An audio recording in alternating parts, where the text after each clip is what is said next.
எந்த ஒரு இனமும் தன்னை மூத்த குடி என்று சொல்லியதே கிடையாது.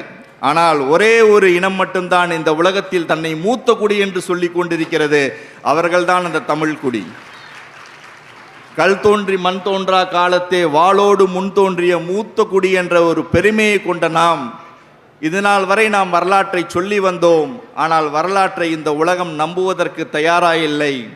அவர்கள் அனைவரும் ஆதாரத்தை கேட்டார்கள், நாம் ஆதாரத்தை எடுத்து கொடுத்தோம் என்று உலகம் நம்புகிறது. நம்முடைய மொழி மிக பழமையான மொழி என்பதை அதைத்தான் இன்று செய்து கொண்டிருக்கிறோம். நாம் இன்னைக்கு பார்த்தோம்னா எழுத்தை கண்டுபிடித்தவர்கள் இந்தியாவிலே, எழுத்தை கண்டுபிடித்தவர்கள் தமிழர்கள் என்ற ஒரு பெருமை நமக்கு கிடைத்துள்ளது என்று தான் சொல்லணும். இரும்பை மட்டும் நம்ம கண்டுபிடிக்கல.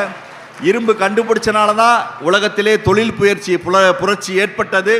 அந்த புரட்சியின் காரணமாகத்தான் இன்று இந்த உலகம் இவ்வளவு தூரம் வளர்ந்திருக்கிறது என்பதற்கான ஆதாரங்கள் நமக்கு கிடைத்திருக்கிறது. ஒரு 5000 ஆண்டுகளுக்கு முன்னால் நாம் இரும்பை கண்டுபிடிக்கவில்லை என்றால் நாம் இன்னைக்கு இந்த நிலைமையில் வந்திருப்போமா என்ற ஒரு கேள்வி நம் மூலம் வந்திருக்கோம்.